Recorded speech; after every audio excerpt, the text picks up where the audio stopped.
What happens a lot with neurodegeneration is people get these diagnoses and there's no known cure, and you don't have to go it alone. Having a trusted source and guide along the path is really needed. If you want to live like you matter, ditch the pills, look great, and feel freaking amazing, you're in the right place. I'm Dr. Wendy Trubo. I'm Dr. Ed Levitan. Welcome to the 5 Journeys podcast, where we empower you to live a vibrant and healthy life by optimizing your structural, chemical, emotional, social, and spiritual lives. Hang on to your hats.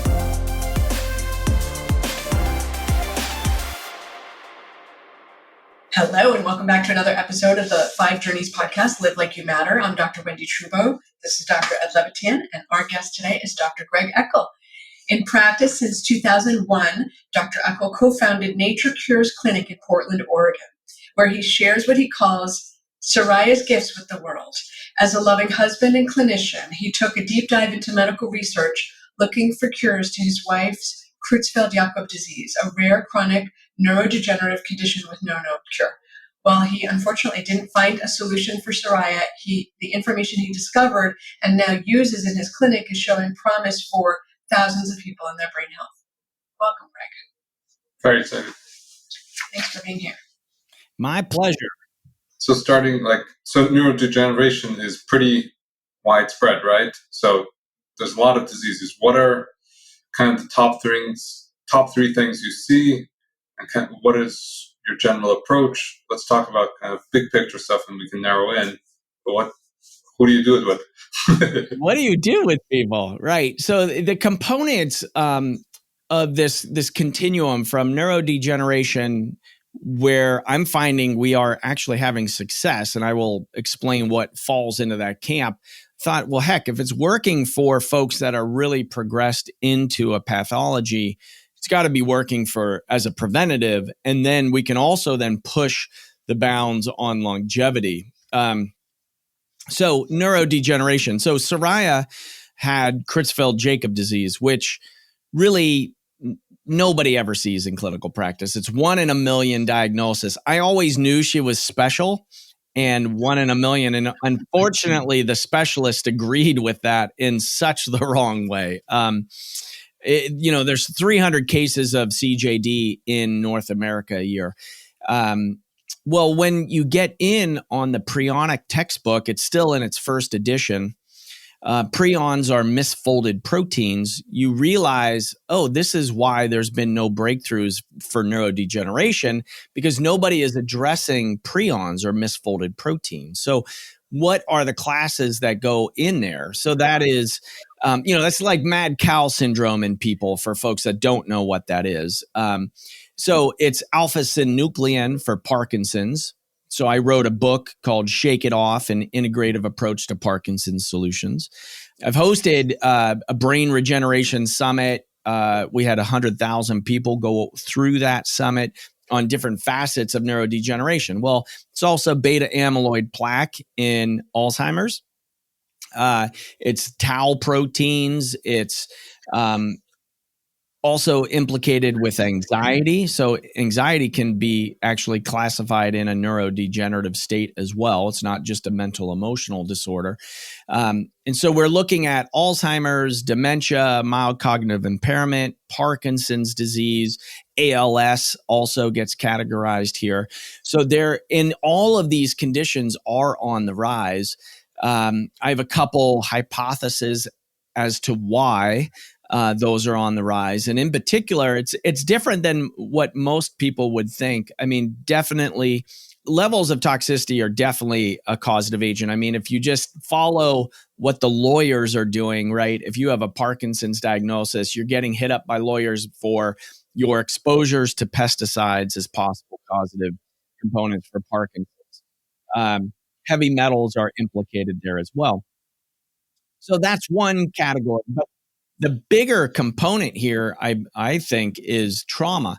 It's unresolved trauma. I see it it's as if the innate intelligence of the body just says, you know what, they're not dealing with this. And it could be the person's individual trauma in this lifetime, or it could be ancestral trauma from generations prior. Your great great grandmother's epigenetic, switches were turned on, and now the disease process is expressing for you today. We see this with survivors of the Holocaust and levels of anxiety and depression now, for folks that had family members that were lost in that tragedy and or survived that tragedy. And so it has made my job as clinician much harder to get into some of those family lineages. But we've also been on the planet longer as a species, so we've accumulated more of those traumas that are unresolved. So, we're addressing that clinically for folks. In trauma and levels of toxicity, those are the two biggest causative agents. So then you get into, well, how do you unpack that for folks? How do you address it? We do a thorough workup. One of the components, and let's pick on Parkinson's. Everybody's focused on dopamine and dopaminergic receptors there, and that is in the substantia nigra, small region of the brain.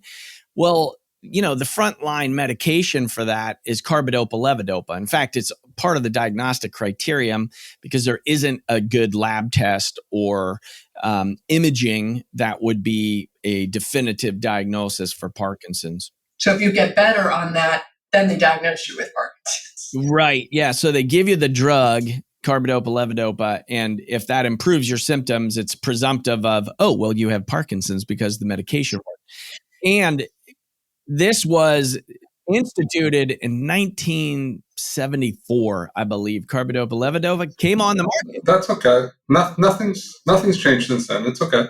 Right. I mean, and that's the whole point of this, is that it's treating a symptom, and it actually could be very life-changing for folks, but it doesn't do anything to get at underlying cause or imbalance for folks. So I definitely, my moniker is where East meets West naturally. We want to use what works, what moves the needle in the real world for folks. And I talk to a lot of patients, they don't like being on the medication. As a naturopathic physician and Chinese medicine practitioner, my bias is to do more natural therapeutics. And at the same time, sometimes the carbidopa-levodopa is very beneficial to help people with their gait, the smoothness of their gait, decreasing their tremor, alleviating some of the symptoms. And it's, sometimes it's not, again, I don't want to take that away from folks, but I do see a lot of folks that aren't on that and don't need to go on it. And with the levers that we've discovered, we're having some good success with other items as well. Yeah. Let's back up a few steps because, we are clinicians, so we understand what to look out for if we're picking on Parkinson's today as a neurodegenerative disease. What are the things our listeners would be looking out for to say, that's actually something I should look out for, get tested for, think about? And then we can talk about reversal and prevention, but I think they might not even have the distinction of what we're talking about. Yeah, early signs and symptoms, for sure. And we can put in some of the other neurodegenerative states as well here, but we'll stay on the Parkinson's front. Loss of sense of smell, constipation. Wait. How do you distinguish that for people given COVID? And now I said it. I said the first swear word. Well, why does COVID affect sense of smell? It's indicative of neuroinflammation is what is happening there. So definitely I'm seeing an acceleration of folks into neurodegenerative states, post-vaccination and also post getting COVID. Because if you've done nothing to squash that neuroinflammation for folks, that fire still burns. And so that is, cranial nerve number one, the olfactory, your sense of smell is a very telltale sign. Now, post-COVID, I don't want to be, alarmist of saying, well, because you had COVID, you're now a candidate for Parkinson's disease. However, it is on the same pathways that we're talking about. It's neuroinflammation. That's why that's a part of the symptom of COVID or post-COVID or long COVID syndrome. Most people after 2 weeks to a month will get their sense of smell back if that was part of their symptom picture for COVID. But that just means the inflammation on the brain had gone away. So this is more long-term loss of sense of smell. There are some simple scratch tests that you can do, right? Remember back from childhood, the scratch and sniff books that we had. So that's one. Constipation also is pretty ubiquitous in North America because we don't eat our vegetables, right? The pat answer from the naturopath is eat your vegetables. But there's multiple causes to constipation, but there's a hypothesis in Parkinson's disease called the Brock hypothesis that Parkinson's starts in the gut 1 to 2 decades before any central nervous system symptoms begin. And how they figured that out, they took 2 sets of mice. They severed half of the mice. They cut their cranial nerve 10, the great wandering nerve, the vagus nerve. And then they injected both sets of mice with alpha-synuclein in their gut. And the portion that had an intact vagus nerve all developed Parkinson's disease. And those that had a severed vagus nerve did not develop Parkinson's disease. We know the afferent or the direction of that nerve. Most of the time we think our brain controls our body, but that cranial nerve 10, actually 78% of the information is coming from the periphery and coming back to our brain to inform for regulation. And I'd call it the homeodynamic state of the body. So that constipation, acting out your dreams. This is what took Alan Alda of MASH fame in to see his neurologist, in that he was hitting his wife with his pillow. He thought it was a sack of potatoes and she was an invader. Now, this was in his dreams, but acting out the dreams. You can get into a REM sleep disorder pattern before any neurodegenerative state. So, we look at sleep issues as well. And again, pretty ubiquitous symptoms that people could have. But those are earlier symptoms to say, don't blow those off. Those are very important to share with your healthcare provider and could be clues to a process that is simmering in the background while it may have not created a tremor or gait, walking difficulty, which is like the shuttle, the kind of shuttling step, shuffling that you get into. But before you can really get into some preventative and try to get ahead of the curve on a progression of a disease process.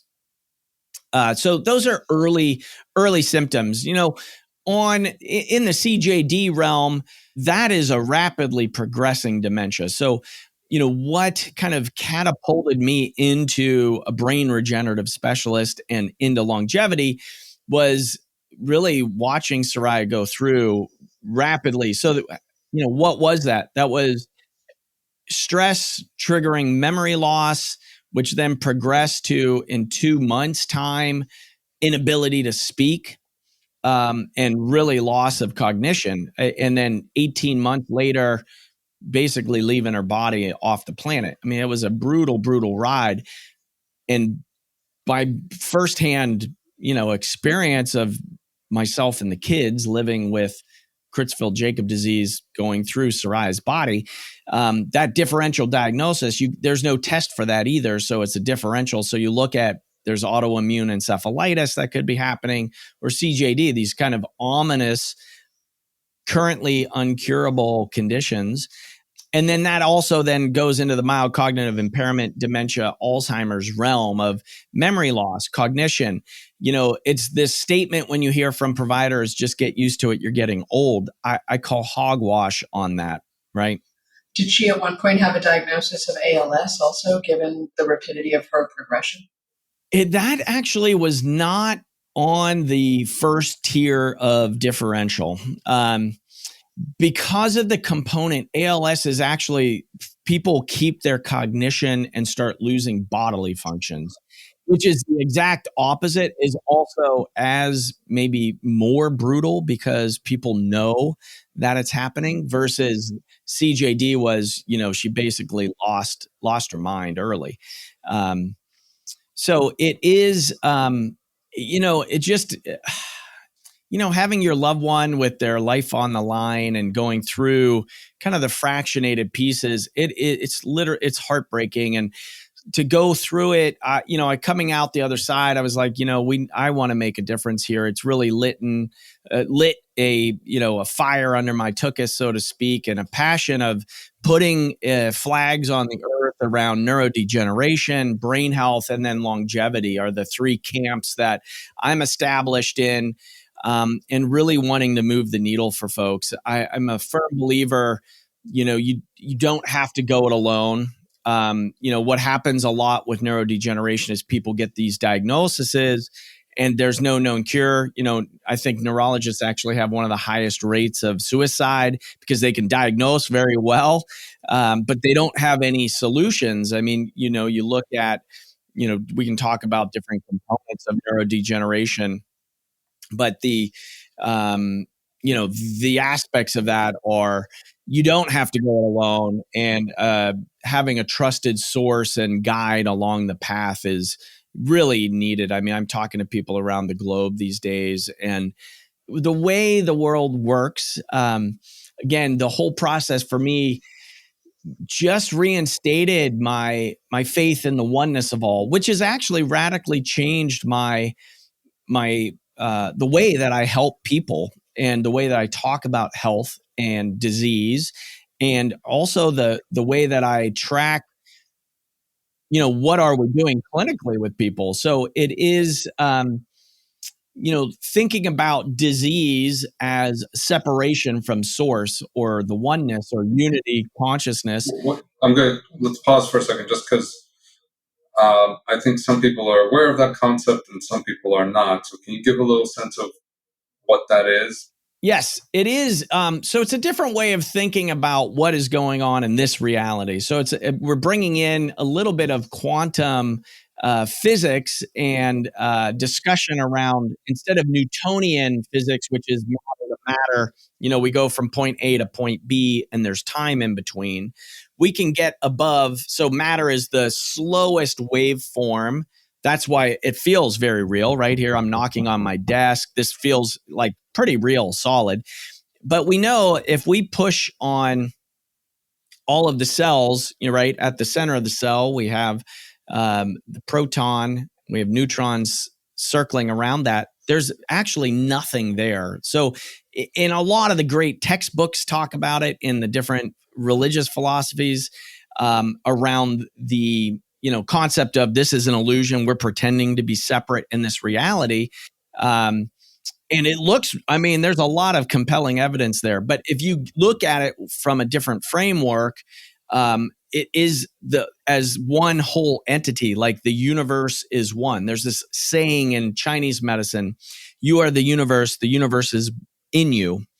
And so that concept is, we're actually light beings being compressed down into these bodies. There's a lot of friction down here in the physical plane, but ultimately energy cannot be created nor destroyed. It just changes forms. So right now we have bodies, and we should actually, treat them a lot better. Like, we just take them for granted. It's pretty miraculous, actually, to even be born on the planet, So to have that understanding and bring that into a clinical encounter, it's a whole different ball game and a different discussion with people. So how did your practice change, and how does it help you treat people? Yes. So one, it has provided me the opportunity to just speak to the truth for people without dancing around or cutting to the chase of like, well, what is happening here? Can you give a specific example? Yes. So in the expression of, I don't ever treat disease processes. So what does that mean? I'm treating whole dynamic heart-centered beings moving through time and space. So I do not treat disease. A lot of people treat symptoms or disease. So what does that mean? Well, in the example of Parkinson's, well, we give carbidopa, levodopa for the symptom of dopamine, depletion. But that doesn't do anything to address for the individual why, the question why. We may never answer the question why, but we have to ask the question why. And where that leads to in a treatment program, in reality for an individual is, well, if the innate intelligence, our natural born state is whole, and we now have disease process at hand in a oneness principle of, okay, well, that is actually the world. We're not victims, so this is happening for us. What is it that we're supposed to be learning through this environment? And it may never, it may not get to the correction or progression of an illness. Like with Soraya, I was like, well, everything that I discovered did not help Soraya. I mean, it maybe prolonged her life, but the quality of life was not great. And at the same time, it has come out with a bunch of potential levers to push for people to actually create change. Like, I have a patient, Rick. He was 65 years old, really debilitated with Parkinson's, basically couldn't go from his bed to the bathroom. He came into our brain regeneration camp, and using this oneness principle of addressing physical, biofield issues down into biochemical and physiologic structure. So we address at all of the levels. He's out this summer whitewater rafting in Alaska. Another patient, Cindy, also 10 years into Parkinson's diagnosis, debilitated, stopped walking even with assistance because she was falling so much. Really had the inability to get dressed because her tremors were so bad. So she was kind of stuck on her couch. We did kind of what I call my fancy approach to brain regeneration. Got a thorough assessment, looking outside of the box, addressing all levels of dis-ease, and looking at low-hanging fruit of things that we could correct for her intelligence to correct and heal itself.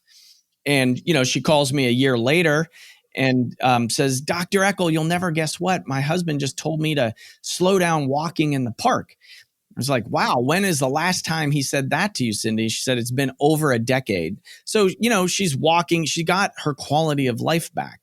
And so looking at it at this oneness principle and treating in a whole fashion, we're addressing all of the levels of the beingness, not just lab work, not just imaging, but really looking at a heart-centered approach, I guess, would be another way that I could talk about that. So where can people find you? Because I'm sure our listeners will have a lot of questions. Yeah, we're scratching the surface here. Yeah, I know that was we rambled right on through there. So it's Dr. Greg Eckel, Nature Cures with an S clinic.com. Also Be Vital, the letter B, vitalpc.com. So we just opened up our second clinic in Park City, Utah. So we're out of Portland, Oregon, Park City, Utah. Congratulations. Thank you. And we're also worldwide. So we do a lot of telemedicine. We do consults. I've got some great heart-centered providers here. And, we're out to make a difference. So, my encouragement is you don't have to go it alone, and just get into a conversation with these two lovely providers here, or contact us, and we're here for you. Awesome. Awesome. Greg, thank you. Am I closing the episode? You always close. What do you mean? Greg, thanks for being here. Thanks for listening to another episode of the 5 Journeys podcast, Live Like You Matter. Our guest today was Dr. Greg Eckel, and all of the ways to find him are in the show notes. And if you like the show, give us a like and share it with a friend so we can spread the word. Have a good day. Were you inspired and empowered today? Don't forget to follow so we can help you keep transforming your health. Until next time.